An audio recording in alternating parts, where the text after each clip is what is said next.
चलो, today is very wonderful weather. आज बड़ा ही शानदार मौसम है और पकोड़े वगैरह बना के खाओ, पकोड़े खाने का मौसम है। चल आज हम बात करेंगे ग्रुप 17।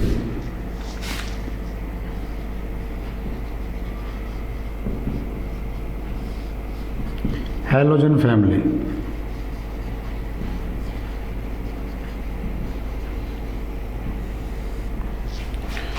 बच्चों, ग्रुप 17 जो होता है उसको हम हैलोजन फैमिली बोलते हैं।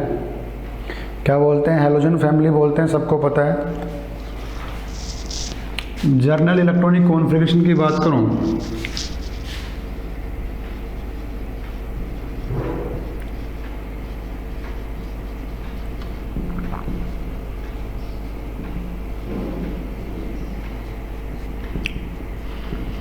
तो ग्रुप 17 का जर्नल इलेक्ट्रॉनिक कॉन्फ़िगरेशन क्या होगा बच्चों? NS2 NP5 ये होता है बेटा। NS2 NP5 जो होता है वो ग्रुप 17 का जर्नल इलेक्ट्रॉनिक कॉन्फ़िगरेशन होता है। वीडियो ऑन कर लो बच्चों बाकी सब।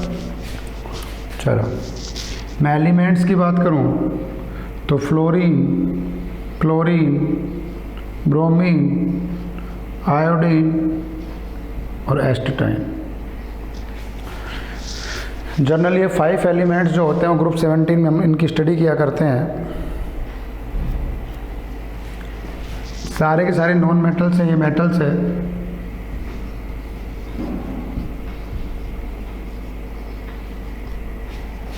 इसमें थोड़ी सी मेटलिक प्रॉपर्टी होती है। क्या होती है बच्चों?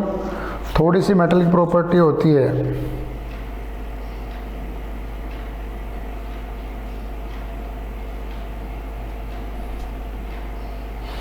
और ये हैलोजेंस फैमिली इसको क्यों बोलते हैं हैलोजन फैमिली? बिकॉज हैलो का मतलब क्या होता है? सोल्ट। ठीक है, तो ये सॉल्ट को बॉन्ड करने वाली फैमिली होती है। जन मतलब बोन, मतलब these element present into many salt. बच्चों, ये जो एलिमेंट होते हैं वो खूब सारे सॉल्ट में प्रेजेंट होते हैं, इसको हैलोजेंस बोलते हैं। हैलो मतलब होता है सॉल्ट और जैन मतलब होता है बोन। सॉल्ट को जन्म देने वाले एलिमेंट्स, मतलब these elements are present in salts. बच्चों, ये एलिमेंट सॉल्ट्स में खूब सारे प्रेजेंट्स होते हैं, सबको पता है, बार बार बताने की जरूरत नहीं है। मेनली अपन इन 4 एलिमेंट की स्टडी करेंगे इस ग्रुप में, एस्टेटाइन की स्टडी नहीं करेंगे बच्चों। तो इन 4 ग्रुप की मैं बात करूं डियर स्टूडेंट्स, तो इन चारों ग्रुप को मैं बोलता हूं हैलोजेंस। क्या बोलता हूं? हैलोजेंस। और इसको एक्स से रिप्रेजेंट करता हूं। These are called halogens, represent by X. Generally halogen family के एलिमेंट को बच्चों हम लोग एक्स से रिप्रेजेंट कर देते हैं बेटा। ये खुशबू, यशवंत, अजय, मेरी आवाज़ नहीं आ रही बेटा? वीडियो ऑन कर लो यार। हाँ, तो मौसम भी अच्छा है, गर्मी भी नहीं है, फिर वीडियो ऑन करने में क्या प्रॉब्लम है बच्चों? इतनी बात तो आप लोगों को समझ में आ गई होगी। ठीक है,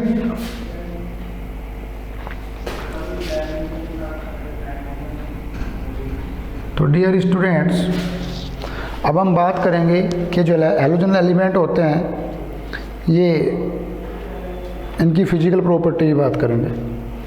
किसकी बात करेंगे? फिजिकल प्रॉपर्टी की बात करेंगे।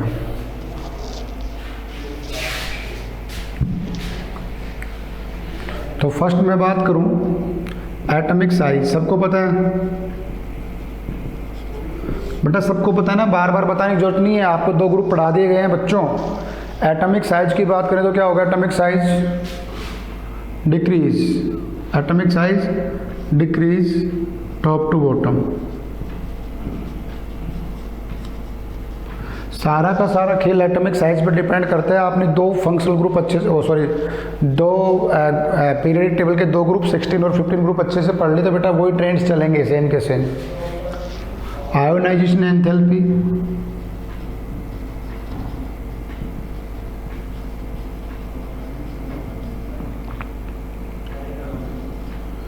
आयोनाइजेशन एंथैल्पी क्या होगी बेटा,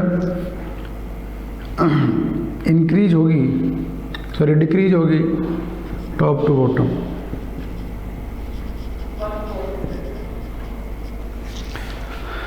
क्यों? क्योंकि ये एलिमेंट जनरली वैसे भी आयोनाइजेशन एंथैल्पी साइज बढ़ने पर डिक्रीज होती है, वैसे ये एलिमेंट थोड़े मोस्ट इलेक्ट्रोनेगेटिव एलिमेंट्स हैं इसलिए।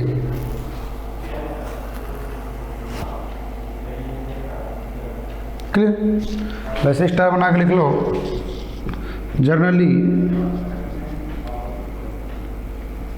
generally these element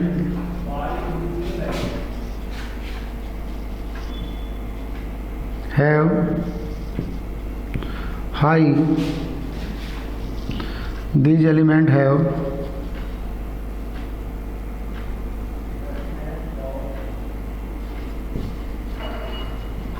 high ionization enthalpy due to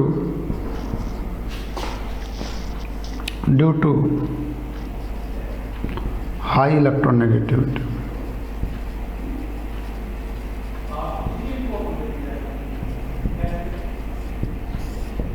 due to high electronegativity. बेटा इनकी इलेक्ट्रोनेगेटिविटी थोड़ी सी हाई होती है तो इनकी आयोनाइजेशन एंथैल्पी थोड़ी सी हाई होती है। यस,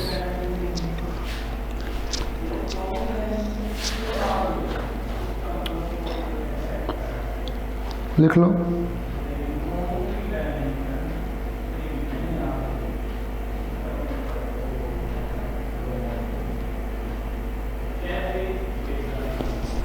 बेटा और लिख लो, electronegativity decrease top to bottom.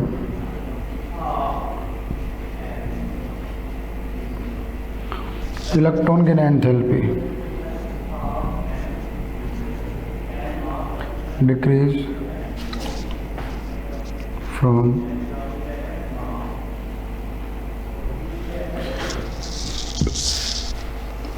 chlorine to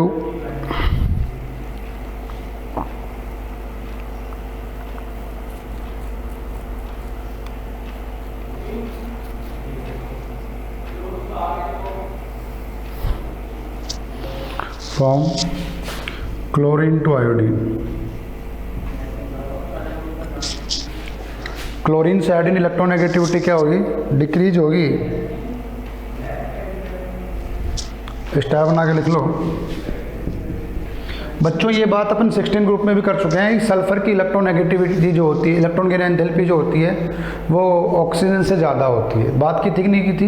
electron gain enthalpy बच्चों यही 2-4-5 टॉपिक इंपॉर्टेंट होते हैं। सल्फर की इलेक्ट्रॉन गेन एंथैल्पी ऑक्सीजन से ज़्यादा होती है। क्यों? क्योंकि ऑक्सीजन का साइज छोटा होता है, उसमें इलेक्ट्रॉन आप डालोगे तो इलेक्ट्रॉन रिपल्सन इंक्रीज होगा बच्चों, और इलेक्ट्रॉन रिपल्सन इंक्रीज होगा तो इलेक्ट्रॉन गेन एंथैल्पी क्या हो जाएगी, डिक्रीज हो जाएगी।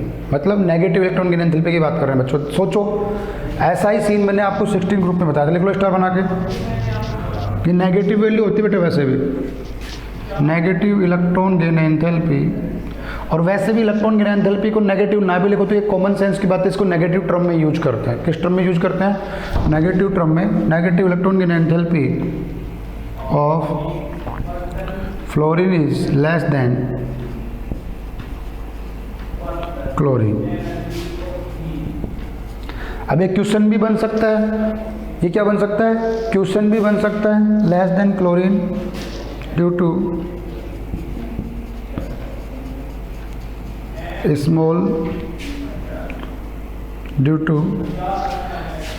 small size of fluorine and more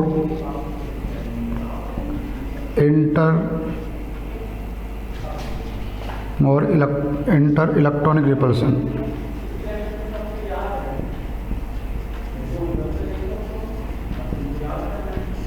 बच्चों इस बात पे फोकस कर लेना अच्छे से बेटा। फ्लोरीन की negative electron gain enthalpy chlorine से कम होती है, होनी तो ज़्यादा चाहिए थी। देखो समझो पूरा,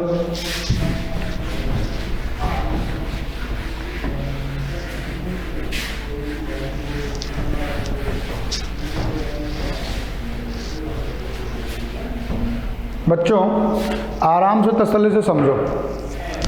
देखो ये तो है आपका फ्लोरीन,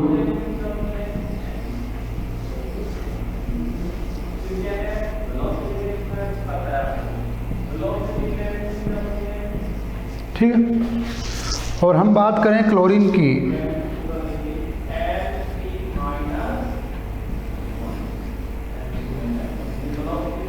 ये आपका क्लोरीन है। मैं आउटर मोस्ट सेल के इलेक्ट्रॉन बना रहा हूं बेटा,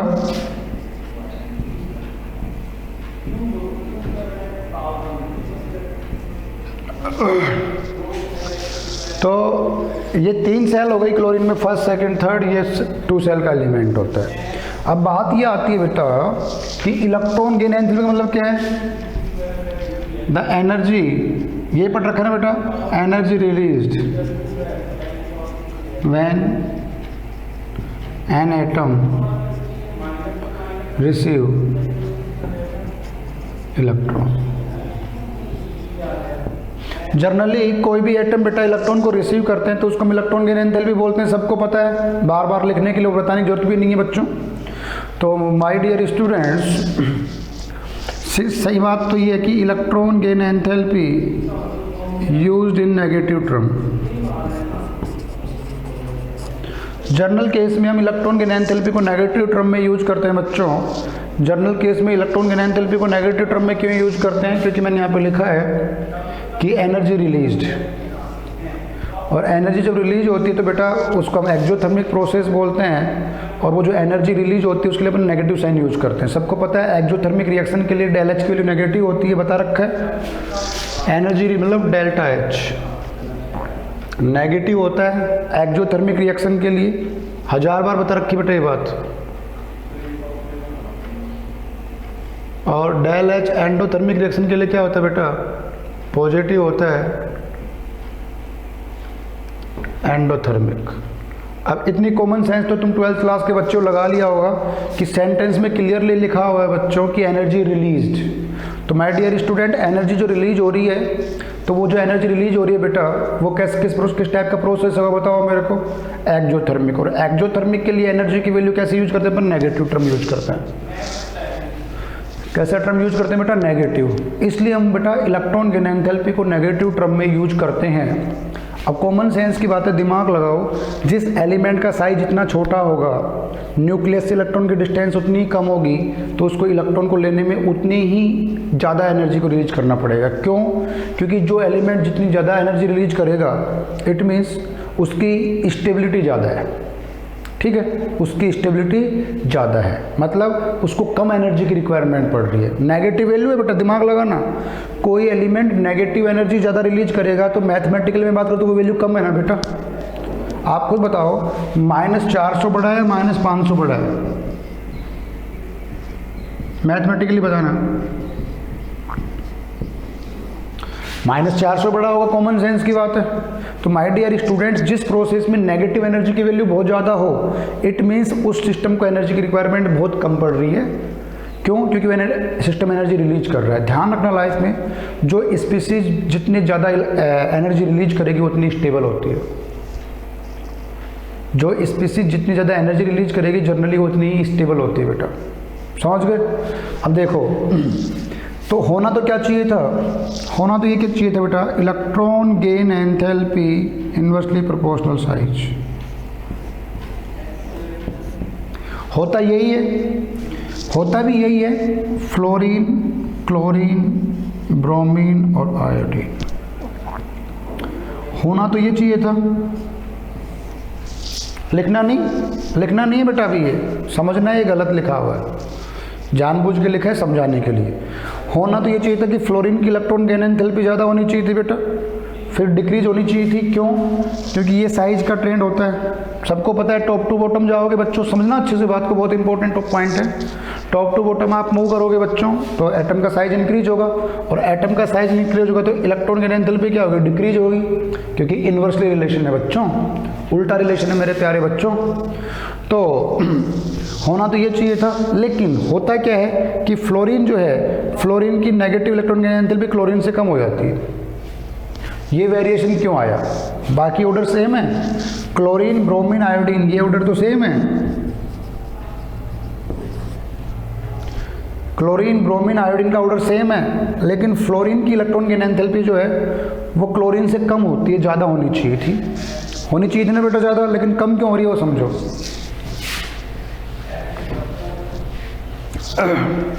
कम क्यों हो रही है वो समझो बच्चों। देखो, इलेक्ट्रॉन गेन एंथैल्पी मतलब सॉरी, इलेक्ट्रॉन लेने के लिए जो एनर्जी रिलीज होती है उसको हम क्या बोलते हैं बच्चों? इलेक्ट्रॉन गेन एंथैल्पी बोलते हैं। अच्छे से समझना मेरी बात को। फ्लोरीन का साइज छोटा है, सबको पता है ना बेटा, फ्लोरीन का साइज छोटा है, सबको पता है ना। अरे थंबनेल दे दो, ये तो सबको पता है ना। फ्लोरीन का साइज अपने ही ग्रुप में सबसे छोटा है बच्चों। राज सिंह, चैत्राम, अनुज सिंह, अजय, मनीष, नीरज, जसवंत, बेटा यार अपनी शक्ल दिखा दो। प्रिया, प्रिया क्या बात है, रेड कलर दिख रहा है तुम्हारे वीडियो में। अच्छा चलो, तो बच्चों गौर से देखो कि फ्लोरीन का साइज छोटा है। फ्लोरीन को इलेक्ट्रॉन दोगे तो बेटा इलेक्ट्रॉन के ऊपर नेगेटिव चार्ज होता है, सबको पता है, और यहाँ पे जो इलेक्ट्रॉन पड़े हैं उनके ऊपर भी नेगेटिव चार्ज होगा। तो सबको पता है सेम चार्ज एक दूसरे को रिपेल करते हैं। क्या करते हैं? रिपेल करते हैं। अब यहाँ पे रिपल्सन बढ़ गया बच्चों। क्यों बढ़ गया? क्योंकि माय डियर स्टूडेंट्स, यहाँ पे इलेक्ट्रॉन पास पास में पड़े हुए हैं, यहाँ पे इलेक्ट्रॉन पास पास में पड़े हुए हैं। अब दिमाग लगाओ, जब इलेक्ट्रॉन पास पास होंगे तो रिपल्सन ज़्यादा होगा। बेटा इलेक्ट्रॉन पास पास में होंगे तो रिपल्सन ज़्यादा होगा कि नहीं होगा, बताओ मेरे को। तो यहाँ पे बेटा inter electronic repulsion, inter electronic repulsion ज़्यादा हो गया इसके इंटर इलेक्ट्रॉन रिपल्सन से। दिमाग लगाओ, क्लोरीन जो है बेटा उसको भी इलेक्ट्रॉन दे रहे हो, तो क्लोरीन में थर्ड सेल में इलेक्ट्रॉन दे रहे हो, और थर्ड सेल का साइज होता है बड़ा। थर्ड सेल में अपने पास 7 इलेक्ट्रॉन पड़े हुए हैं, तो इलेक्ट्रॉन दूर दूर रहेंगे। कहाँ रहेंगे बच्चों? वो इलेक्ट्रॉन दूर दूर रहेंगे, और इलेक्ट्रॉन दूर दूर रहने की वजह से वहाँ पे रिपल्सन कम होगा। सोच के तो देखो, फ्लोरीन का साइज छोटा है, सेकंड सेल में मैक्सिमम 8 इलेक्ट्रॉन आ सकते हैं, 7 इलेक्ट्रॉन पहले से पड़े हुए हैं, तो वहाँ पे इलेक्ट्रॉन पास पास में है। जब इलेक्ट्रॉन पास पास में होंगे बच्चों, तो अपकमिंग जो इलेक्ट्रॉन स्पीसीज है बेटा वो आएगी, तो उसमें रिपल्सन ज़्यादा लगेगा, और रिपल्सन ज़्यादा लगेगा मतलब आपको इलेक्ट्रॉन को ठूसने में, बिल्कुल मारवाड़ी में समझो, आपको इलेक्ट्रॉन को ठूसने में या आपको इलेक्ट्रॉन को उसके अंदर डालने में थोड़ी ज़्यादा एनर्जी देनी पड़ेगी। जब थोड़ी आपने ज़्यादा एनर्जी देनी है तो नेगेटिव वैल्यू क्या हो जाएगी बच्चों? कम हो जाएगी कि नहीं हो जाएगी? समझ गए क्या? बता दो मेरे को। जब आप किसी चीज़ को ज़बरदस्ती ठूसोगे तो आपको एक्स्ट्रा एनर्जी लगानी पड़ रही है, तो ओवरकमिंग जो नेगेटिव एनर्जी हो तो कम हो जाएगी ना बच्चों, क्योंकि नेगेटिव वैल्यू बढ़ेगी तभी तो पॉजिटिव वैल्यू बढ़ेगी बेटा। तो ये रीजन होता है, ठीक है, वो मैंने लिखवा दिया आपको आंसर। सेम रीजन बेटा 16 ग्रुप में अप्लाई हुआ था, मैंने समझाया था। सेम रीजन 16 ग्रुप में अप्लाई है। सल्फर की इलेक्ट्रॉन गेन एंथैल्पी ऑक्सीजन से ज़्यादा है, वही सेम रीजन है जो इंटर इलेक्ट्रॉनिक रिपल्सन मैंने बताया। तो लिख लो, order of electron gain enthalpy, order of electron gain enthalpy. बच्चों इलेक्ट्रॉन गेन एंथैल्पी का ऑर्डर क्या होगा? क्लोरीन की सबसे ज़्यादा होगी, किसकी होगी? क्लोरीन की सबसे ज़्यादा होगी, लिख लो। फिर होगी फ्लोरीन की, क्लोरीन, फ्लोरीन, ब्रोमीन और आयोडीन, ये ऑर्डर हो जाए। ऐसे ही क्वेश्चन आएंगे बेटा बोर्ड में, पहले बता रहा हूँ। जो जर्नल ऑर्डर को फॉलो करते हैं वो क्वेश्चन नहीं आएंगे, इस टाइप के क्वेश्चन आने के चांसेस ज़्यादा रहेंगे। ये लेसन कौन है? Who is lesson? Please tell me your name. Which lesson?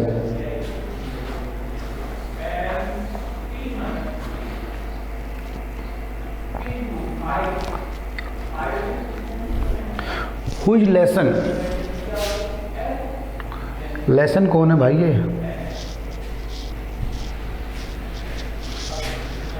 Lesson जरा अपनी शक्ल दिखाइयो।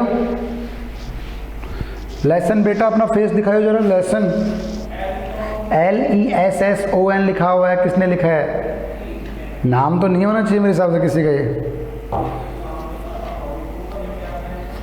ठीक है, अब अपन बात कर लेते हैं मॉलिक्यूल की।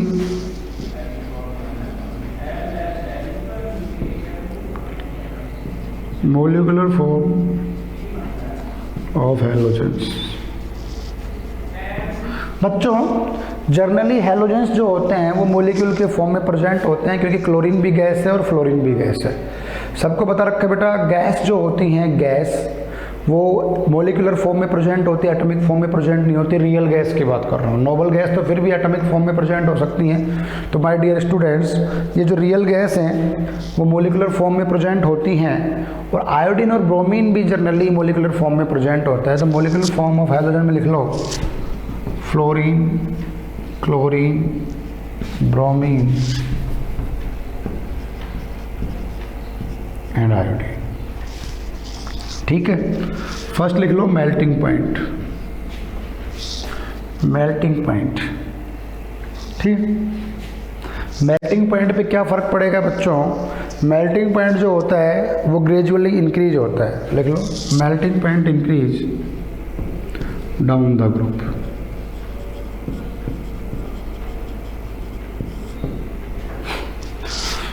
ठीक है, मेल्टिंग पॉइंट जो होता है बेटा वो डाउन द ग्रुप क्या होता है? इंक्रीज होता है।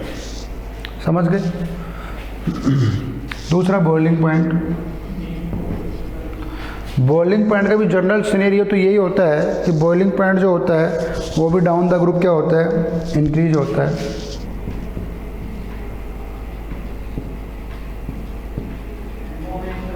My dear student, boiling point भी और मेल्टिंग पॉइंट दोनों ही डाउन द ग्रुप इंक्रीज होते हैं। डेंसिटी भी जनरली इंक्रीज होती है। एक चीज और लिख लो,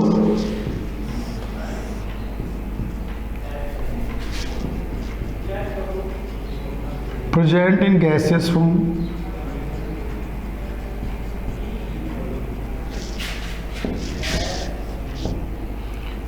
liquid form and solid form. बच्चों रूम टेम्परेचर पे फ्लोरीन और क्लोरीन सबको पता है गैसेस फॉर्म में प्रेजेंट होते हैं। यस, ब्रोमीन एक ऐसा एलिमेंट है जो मॉलिक्यूलर फॉर्म में, लिक्विड फॉर्म में प्रेजेंट होता है। किस फॉर्म में प्रेजेंट होता है? लिक्विड फॉर्म में प्रेजेंट होता है। और आयोडीन जो है वो सॉलिड फॉर्म में प्रेजेंट होता है। आपने कई बार पढ़ा भी होगा, iodine have slightly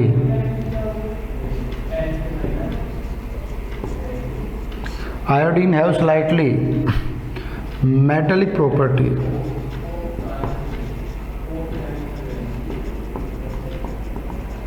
like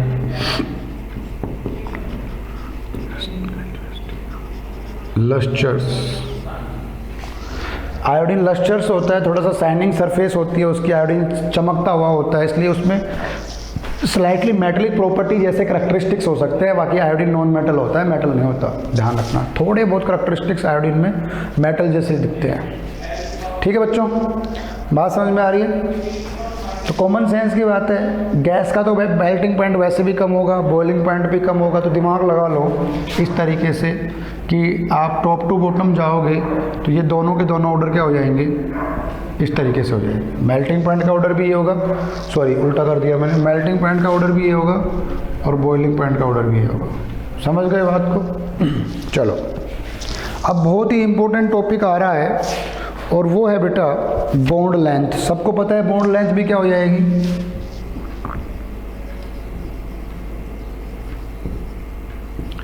inversely proportional atomic size, directly proportional atomic size. So bond length increase down the group. बच्चों बॉन्ड लेंथ जो होता है वो भी डाउन द ग्रुप इंक्रीज हुआ करता है। क्यों इंक्रीज हुआ करता है बेटा? क्यों? क्योंकि बॉन्ड लेंथ जो होता है वो साइज के डायरेक्टली प्रोपोर्शनल होता है। किसके प्रोपोर्शनल होता है? साइज के डायरेक्टली प्रोपोर्शनल होता है। ठीक है, ठीक है। अब देखो बिठा दूं,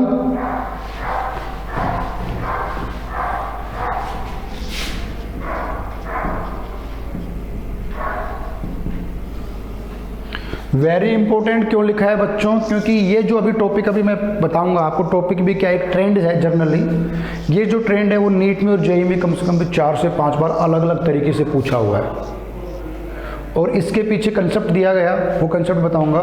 तो यहाँ पे क्या है बेटा, बॉन्ड डिसोसिएशन एंथैल्पी लिखो। क्या लिखोगे? वेरी इंपॉर्टेंट, बॉन्ड डिसोसिएशन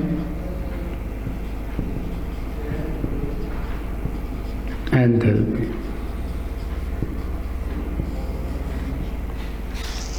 मेरी बात ध्यान से सुनना बच्चों। जर्नल ट्रेंड क्या बोलता है, जैसा कि आपने पीरियडिक टेबल में भी पढ़ा था कि बॉन्ड लेंथ बड़ी होगी, सबको समझाया था जितना बड़ा बॉन्ड होगा उसको डिसोसिएट करना उतना ही आसान होगा, उसको ब्रेक डाउन करना उतना ही आसान होगा। ये बता रखा बेटा। तो इसके हिसाब से तो फ्लोरीन की बॉन्ड डिसोसिएशन एंथैल्पी ज़्यादा होनी चाहिए क्योंकि फ्लोरीन का बॉन्ड छोटा है, अभी लिखा मैंने। लेकिन यहाँ पे ये ऑर्डर फॉलो नहीं होता। ब्रोमीन फ्लोरीन की जो बॉन्ड डिसोसिएशन एंथैल्पी वो तो क्लोरीन से भी कम होती है, इवन ब्रोमीन से भी कम होती है। सोचो, तो पहले तो ऑर्डर लिख लो, बॉन्ड डिसोसिएशन एंथैल्पी का ऑर्डर लिख लो, Cl2 Br2 F2 and I2। ये ऑर्डर होता है बॉन्ड डिसोसिएशन एंथैल्पी का। अच्छे से रट लेना। फ्लोरीन जो है वो 3rd पोजीशन पे पहुंच गया, 3रे नंबर पे आ गया बेटा। कौन से नंबर पे आ गया? 3रे नंबर पे आ गया।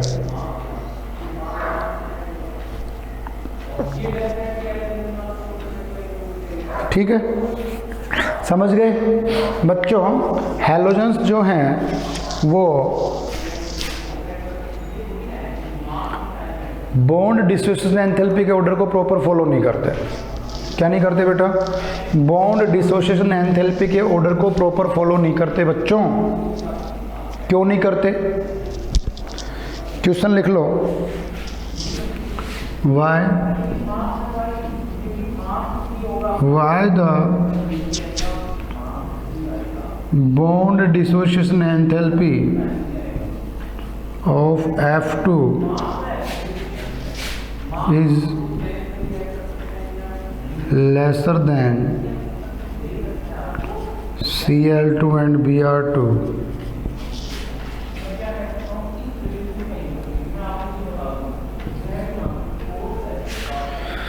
फ्लोरीन की बॉन्ड डिसोसिएशन एंथैल्पी क्लोरीन और ब्रोमीन दोनों से ही कम क्यों होती है बच्चों?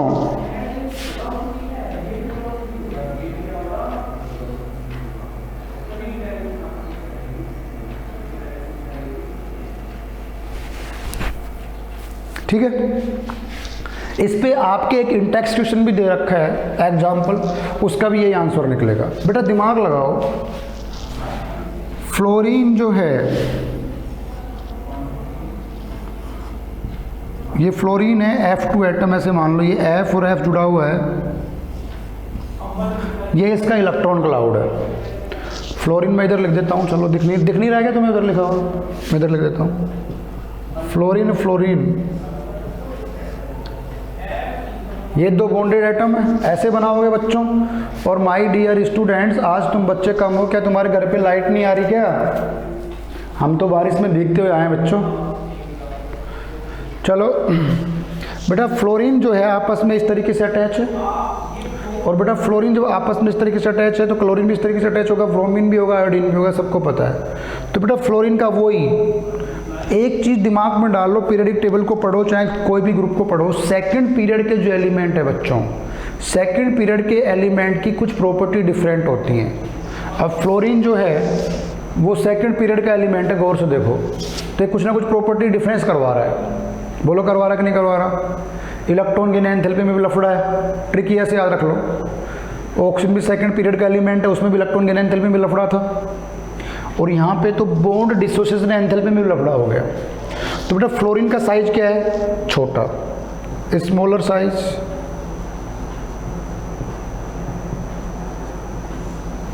अब साइज छोटा है तो दोनों फ्लोरीन एटम का साइज छोटा है, ये पास पास आने की कोशिश करेंगे, तो छोटा साइज होने की वजह से इलेक्ट्रॉन ज़्यादा रिपेल करेंगे, और इलेक्ट्रॉन रिपेल करेंगे तो बॉन्ड की स्ट्रेंथ कम हो जाएगी, समझ गए? और बॉन्ड की स्ट्रेंथ कम हो जाएगी तो बॉन्ड जल्दी टूट जाएगा, मतलब बॉन्ड डिसोसिएशन एंथैल्पी क्या हो जाएगी? कम। सब समझते हो ना बेटा? बॉन्ड डिसोसिएशन एंथैल्पी का मतलब सब समझते हो ना बच्चों? बॉन्ड डिसोसिएशन एंथैल्पी का मतलब क्या होता है? बॉन्ड को ब्रेक करने के लिए जो एनर्जी चाहिए, बॉन्ड को ब्रेक करने के लिए जो एनर्जी चाहिए बच्चों, उसी को तो हम बॉन्ड डिसोसिएशन एंथैल्पी बोलते हैं। तो लिख लो, लिख लो इसका आंसर। क्या लिखोगे? Due to smaller size of fluorine the interatomic repulsion is maximum. Due to this,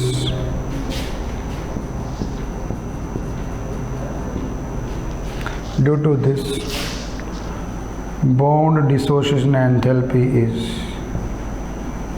less. इसकी वजह से बच्चों इसकी बॉन्ड डिसोसिएशन एंथैल्पी कम हो जाएगी। प्यारे बच्चों एनसीईआरटी को पढ़ लोगे तो 17 और 18 ग्रुप को मुझे बहुत ज़्यादा पढ़ाने में टाइम नहीं लगेगा।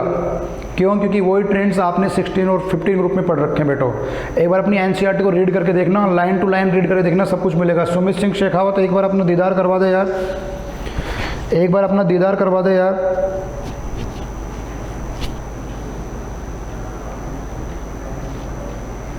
ठीक है, और ये भी लिख सकते हो लार्ज इलेक्ट्रॉन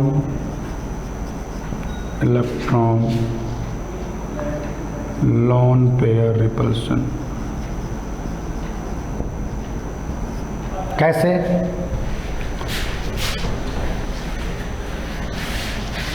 समझो बच्चों, ये फ्लोरीन है, ये भी फ्लोरीन है, 1 2 3 4 5 6 7, सबको पता है 7 वैलेंस इलेक्ट्रॉन होते हैं। कैसे आपने बॉन्ड बनाया होगा? कुछ इस तरीके से बनाया होगा, यस और नो? ये फ्लोरीन, ये फ्लोरीन। भाई साहब अभी भी इन दोनों फ्लोरीन के ऊपर क्या पड़े हुए हैं? 3 लोन पेयर पड़े हुए हैं। एक फ्लोरीन एटम पे 3 लोन पेयर पड़े हुए हैं। अब देखो लोन पेयर वो क्या करेगा? रिपेल करेगा बेटा, ठीक है? लोन पेयर वो रिपेल करेगा। और माय डियर स्टूडेंट, रिपल्सन करने से डिस्टेंस बढ़ता है, घटता नहीं है। बोलो, रिपल्सन करने से डिस्टेंस बढ़ता है, घटता नहीं है। आप अपनी मम्मी को प्यार ना करो तो आपके और आपकी मम्मी के बीच में डिस्टेंस बढ़ जाएगा, लेकिन अक्सर ही कोई इंसान ऐसा होगा जो अपनी मम्मी से प्यार नहीं करता होगा, यू नो। तो मेरा मतलब समझ गए होंगे मैं क्या कहना चाह रहा हूँ? समझ गए?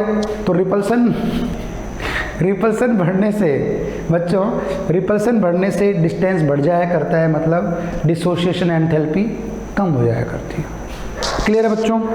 चलो सेम एक बार आप मेरे कहने से एग्जाम्पल नंबर 7.15 पढ़ो, आपको आंसर मिल जाएगा। एग्जाम्पल नंबर 7.15 और इम्पोर्टेंट एग्जाम्पल है बेटा। एग्जाम्पल 7.15 बच्चों, एग्जाम्पल 7.15 क्या बोल रहा है? Although electron gain enthalpy of fluorine is less negative as compare to chlorine. पढ़ लिया अपन ने कि फ्लोरीन की इलेक्ट्रॉन गेन एंथैल्पी क्लोरीन से कम नेगेटिव होती है। Fluorine is a stronger oxidising agent. फिर भी फ्लोरीन स्ट्रॉन्गर ऑक्सीडाइजिंग एजेंट क्यों होता है? तो बेटा ऑक्सीडाइजिंग एजेंट का मतलब क्या होता है? देख लो, टाइम भी हो गया सर। ऑक्सीडाइजिंग एजेंट जो क्या करे बेटा? सेल्फ क्या हो जाए? रिड्यूस हो जाए। ट्रिक लगाओ। ऑक्सीडाइजिंग एजेंट क्या होते हैं, जिससे खुद का रिडक्शन हो जाए, और खुद का रिडक्शन जितना जल्दी होगा उतना जल्दी वो ऑक्सीडाइजिंग एजेंट होगा। तो बेटा फ्लोरीन का साइज छोटा है, इलेक्ट्रॉन तो ले लेगा ना वो, इलेक्ट्रोनेगेटिविटी तो इसकी ज़्यादा है ना बेटा, इलेक्ट्रॉन को अट्रैक्ट करने की टेंडेंसी किस में से, शेयर्ड इलेक्ट्रॉन में से। तो ऑक्सीडाइजिंग एजेंट मतलब सेल्फ रिड्यूस। तो यहाँ पे क्या लिखोगे, electronegativity of fluorine is maximum. Fluorine की इलेक्ट्रोनेगेटिविटी मैक्सिमम है बच्चों, क्या है, मैक्सिमम है। और बॉन्ड डिसोसिएशन एंथैल्पी क्या है, वो कम है। तो जितना जल्दी बॉन्ड टूटेगा, दिमाग लगाना बेटा, जितना जल्दी बॉन्ड टूटेगा उतना जल्दी फ्लोरीन किसी दूसरी स्पीसीज के साथ जाएगा कि नहीं जाएगा बेटा, जितना जल्दी बॉन्ड टूटेगा उतना जल्दी फ्लोरीन किसी दूसरी स्पीसीज के साथ जाएगा कि नहीं जाएगा, और सामने वाली स्पीसीज से क्या ले लेगा, इलेक्ट्रॉन। और बच्चों जब फ्लोरीन सामने वाली स्पीसीज से इलेक्ट्रॉन लेगा तो अपकमिंग स्पीसीज पे जो उसके साथ जुड़ रही है उसके ऊपर पॉजिटिव चार्ज आ जाएगा, उसका क्या हो जाएगा, ऑक्सीडेशन हो जाएगा। तो आंसर क्या है, मैक्सिमम इलेक्ट्रोनेगेटिविटी और बॉन्ड डिसोसिएशन एंथैल्पी क्या होती है, उसकी कम होती है। एक चीज और लिख लो, हाइड्रेशन एंथैल्पी।